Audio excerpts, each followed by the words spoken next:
এই যে বিজ্ঞানের আবিষ্কার হচ্ছে, বিজ্ঞানের আবিষ্কার যত বাড়বে কোরআন বোঝা তত সহজ হবে।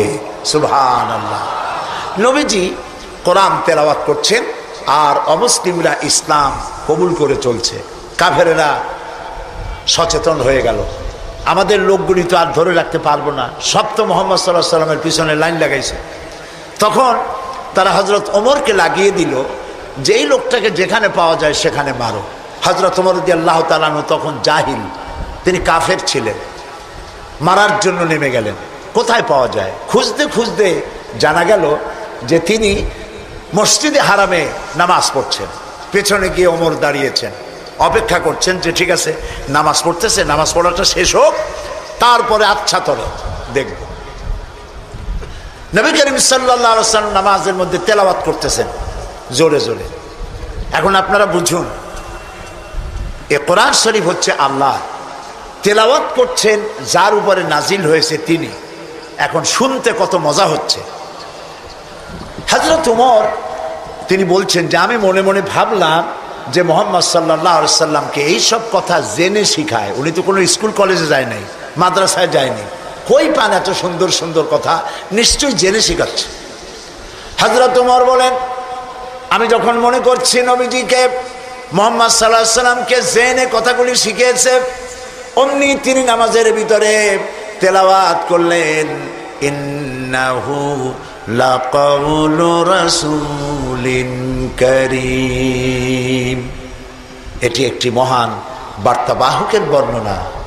হযরত ওমর চিন্তা করলেন সর্বনাশ, আমি মনে মনে চিন্তা করছি জেনের কথা, আর উনি জবাবে বললেন না জেনের কথা না, এটা সম্মানিত বার্তাবাহক তিনি বর্ণনা করেছেন।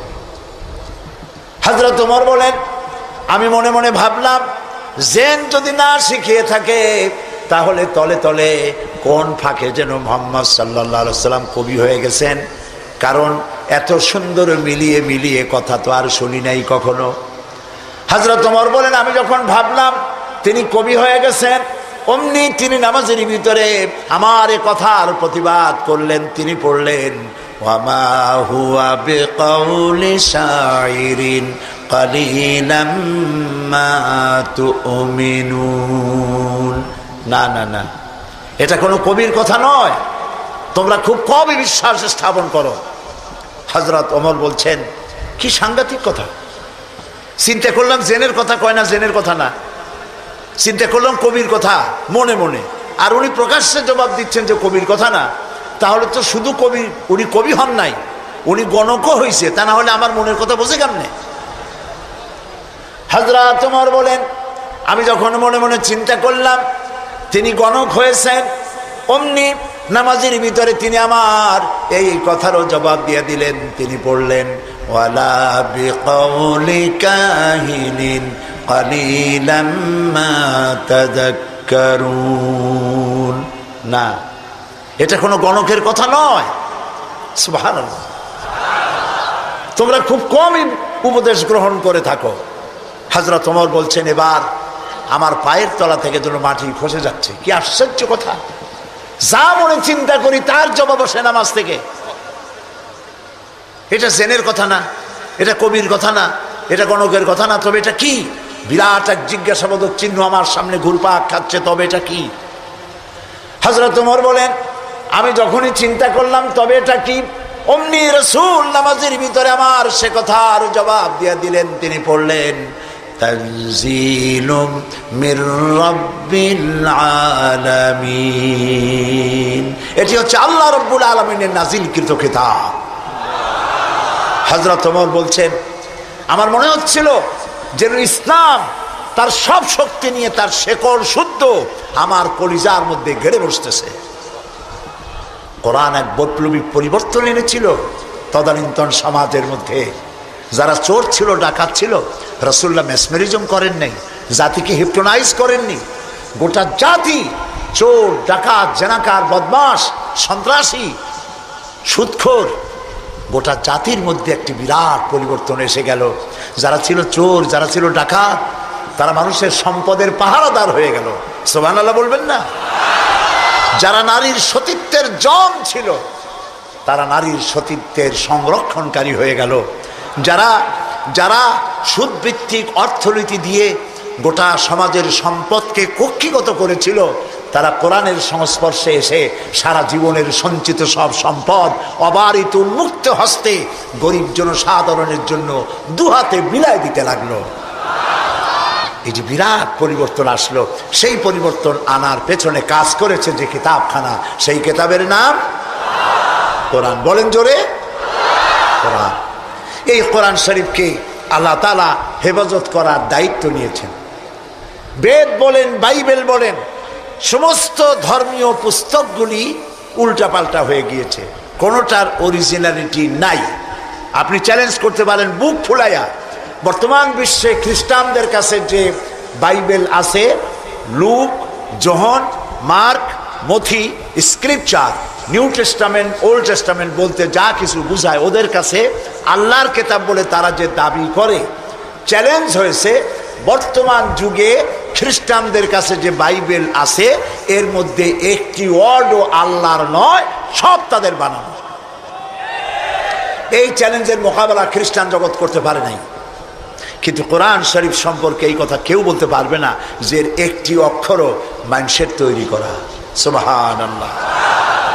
এটিকে হেফাজত করেছেন কে?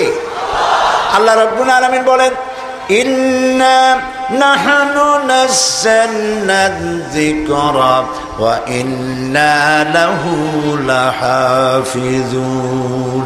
কোরআন নাজিল করেছি আমি, আর সংরক্ষণের দায়িত্ব আমি আল্লাহ আমার নিজ হাতে গ্রহণ করেছি। সুবহানাল্লাহ। কোরআন হেফাজতের ব্যবস্থা দেখুন, আল্লাহ তাআলা কোরআন হেফাজত করেছেন।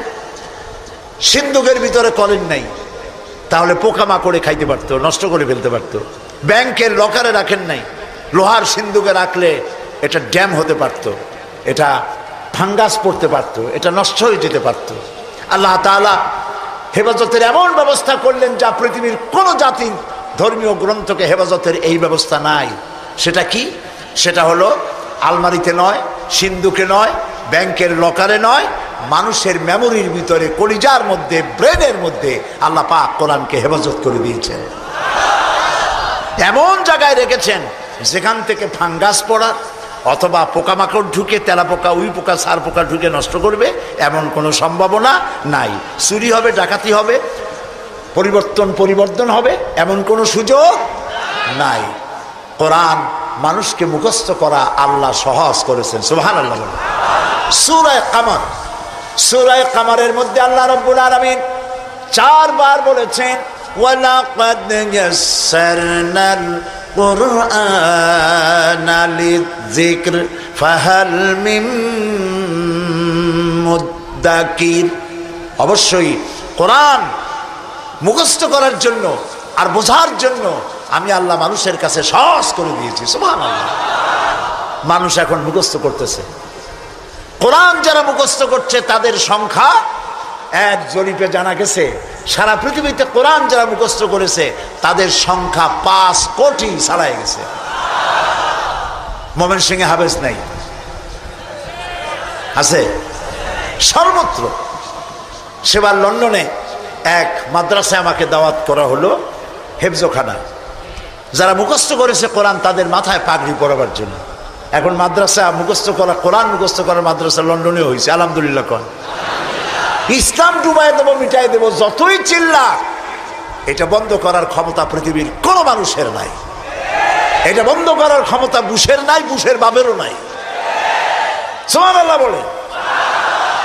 প্রিয় ভাই সব, সেই ইংল্যান্ডে আজ আর নাই যে ইংল্যান্ডে এখন থেকে 150 বছর আগে মাত্র একটা মসজিদ ছিল। সেই ইংল্যান্ডে এখন মসজিদের সংখ্যা 8000 ছাড়াই গেছে। কেমনে বন্ধ করবা ইসলাম? ফেরাউন যত চেষ্টা করছে মুসারে আসতে দেবে না।